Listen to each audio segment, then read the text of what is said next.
Salut, je m'appelle Thomas Soto, je suis un ancien de la promotion 2014 au Collège Jean-Eudes.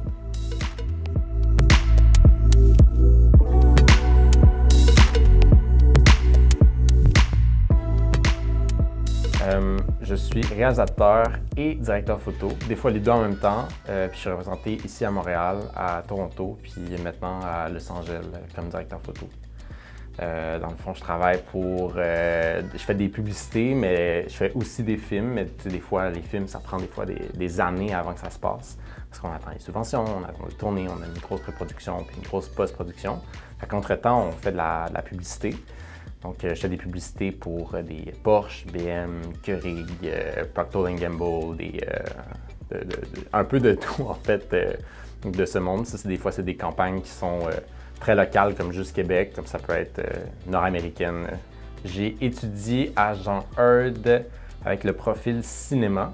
Dans le temps, ça s'appelait communication, un moment, ça a été cinéma, un moment, ça a été média. Puis, dans le fond, ça m'a permis, en fait, un moment donné, travailler sur un plateau de tournage en télévision. Puis ils m'ont engagé après pour faire une couple de mandats. Puis comme éclairagiste au début, même assistant de production, je faisais juste passer des papiers. Puis à un moment donné, il y a un directeur photo qui s'est pas pointé au tournage. Puis quelqu'un qui m'a donné ma chance. J'avais comme 4e secondaire ou 5e secondaire. J'étais comme 4e, 16 ans, 17 ans.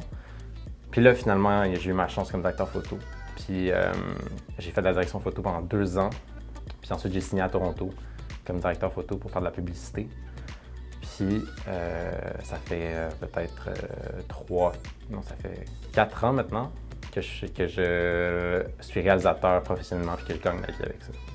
C'était une production pour Z-Télé, puis c'était produit par une petite maison de prom, puis le directeur photo s'est juste pas pointé. Puis là, il a fait comme, qu'est-ce qu'on fait? J'ai dit, moi, je peux le faire. Fait que je l'ai fait. C'était le nerf.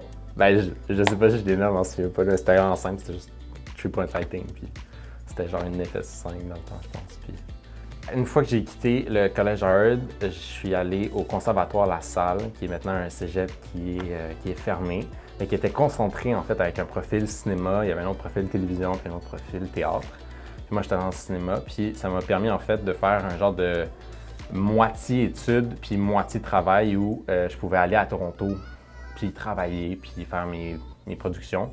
Puis en même temps, ma maman puis mon papa, ils voulaient vraiment que j'aille un bac. Fait que c'était comme un bon compromis. Puis ensuite, j'ai eu un deal avec l'UQAM pour étudier là-bas mes cours théoriques, mais de ne pas faire mes cours pratiques. Puis je pouvais travailler en fait en même temps. Puis là, à ce moment-là, j'étais représenté dans une agence qui me représentait comme réalisateur. Fait que ça me permettait de gagner de l'argent, puis de payer mon loyer, en plus d'aller à l'école. Puis là, finalement, ça fait même pas 2 semaines que j'ai fini mon bac avec un peu de retard. Au début, moi, je viens de l'Est de Montréal, assez modeste. Puis là, je suis rentré ici, c'était immense. Tellement de monde, plein de cultures différentes aussi. Parce que moi, mettons, dans mon école, j'étais le seul latino. Puis là, maintenant, finalement, il y avait plein de cultures au collège. C'était quand même le fun. Puis c'était vraiment le fun, le fait qu'il y avait des profils de concentration. En tout cas, moi, ça m'a vraiment aidé à me trouver. Puis ça fait en sorte que rapidement, j'ai fait comme, OK, c'est du cinéma que j'aimerais faire. Au début, c'était plus la caméra, une affaire de même. Puis finalement, le fait de travailler en fait avec, c'était une professeure qui s'appelait Abeille Thor, mais elle s'appelle toujours Abeille Thor. Puis elle m'a même donné des fois des chances sur des plateaux de venir, puis de juste voir. Être au collège, moi j'ai trouvé ça super accommodant. Tu sais, mettons quand j'avais des tournages ou quand il fallait que je m'absente, il était comme super accommodant. Tu sais, il était tout le temps oui, vas-y, on va t'envoyer ton devoir, on va t'envoyer une feuille de révision, etc. Fait que, tu sais, c'était pas juste comme académique, c'était comme aussi pour mon développement personnel. Puis ça, en tout cas, ça m'a aidé. Je garde un très bon souvenir du collège. Ils m'ont vraiment permis aussi de faire des vidéos puis des films que j'aurais pas pu faire ailleurs parce qu'il y avait du matériel, puis j'avais pas de matériel chez moi. Puis 2, il y avait une certaine liberté, puis tu sais, comme c'était super théorique parce qu'il faut apprendre comment faire des affaires, mettons. Mais j'en garde un super bon souvenir. Puis le dîner, on pouvait aller dans la salle de communication pour comme aller utiliser des caméras pour juste le plaisir. Puis ça, en tout cas, moi, c'était un gros driving force, mettons, pour aller à l'école. Dernier projet qu'on avait fait à l'école, c'était genre un guide de survie pour le collège. Puis ça m'a vraiment super aidé pour ma confiance personnelle parce que j'étais comme, hey, j'ai des bonnes idées, genre, ça peut. Puis deux, je suis capable de les réaliser. Puis toute la cohorte, on a vraiment une super belle cohorte. Puis on avait vraiment, il n'y avait pas tant de rôles définis, on essayait vraiment juste de faire quelque chose de bon. Puis finalement, c'était quand même pas pire. Puis je me souviens que le soir où on l'a mis sur Facebook, on était tous devant mon ordi en fait. Puis on avait eu genre comme 600 likes à l'intérieur de comme 1 heure ou 2. Puis c'était, tu sais, dans le temps Facebook, je veux dire, une personne avait plus que 50 likes sur sa photo de profil, fait que c'était comme vraiment malade. Puis ça, c'était vraiment un très bon souvenir. Puis je me souviens que la scène finale, c'était moi qui disais bye-bye à Franco, le surveillant, puis qui était tout le temps doté d'un immense sourire. Puis je lui disais bye-bye, puis finalement, il m'avertissait pour mes souliers sur une chanson de James Blunt, Goodbye My Lover, Goodbye My Friend. Puis c'était... En tout cas, ça, c'est le plus gros highlight, mettons, de mes 5 ans. Mais... C'est sûr que quand je dis que j'étais allé à Jean-Eudes, ça m'aide beaucoup. Je pense que ça donne la crédibilité parce que ça fait pas longtemps que j'ai fini mon baccalauréat à l'UQAM. Puis je pense que le nom Jean-Eudes résonne beaucoup parce que je pense que le monde connaisse un des meilleurs collèges au Québec, si c'est pas le meilleur collège au Québec encore. Sinon, qu'est-ce que ça m'a amené? Beaucoup de discipline parce qu'ils vont pas se le cacher. C'était ardu, là. C'était pas tous les cours qui étaient faciles. Puis aussi, la barre était haute. Les attentes étaient élevées aussi.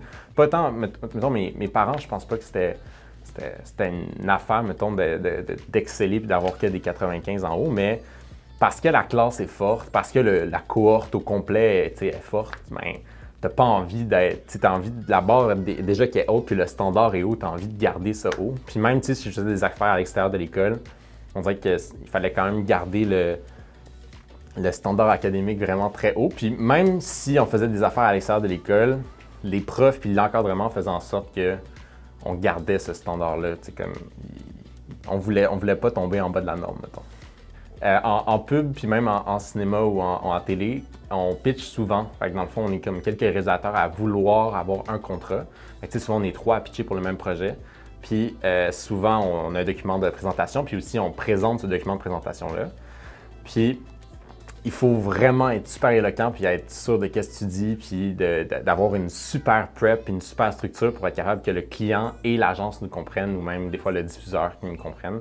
Puis Jean-Eudes m'a vraiment aidé pour ça parce que je suis super préparé puis je sais que, mettons, avant, j'aurais pas eu cette préparation-là parce que je prenais un peu l'école à la légère parce que c'était un peu plus facile, mettons. Mais là, Jean-Eudes, je me souviens que c'est comme mes présentations orales, il fallait que je sache tout puis comme tout ce qui était derrière, ça faisait juste appuyer, nanana.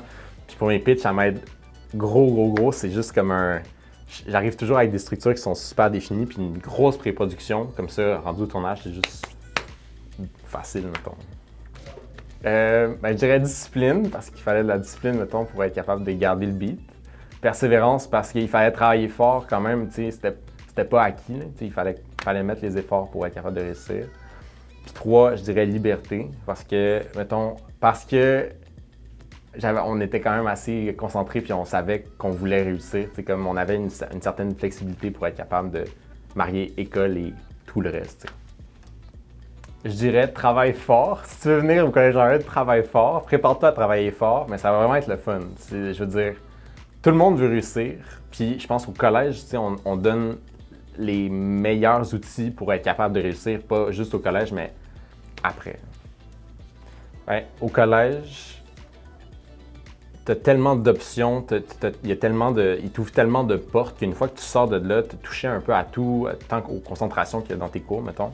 Puis ça fait juste en sorte que si tu n'as pas trouvé une passion, ben ça va juste t'aider à ouvrir tes horizons. Puis quand tu sors de là, je veux dire, tu sors du collège Jean-Eudes, toutes les portes sont ouvertes, là, je veux dire.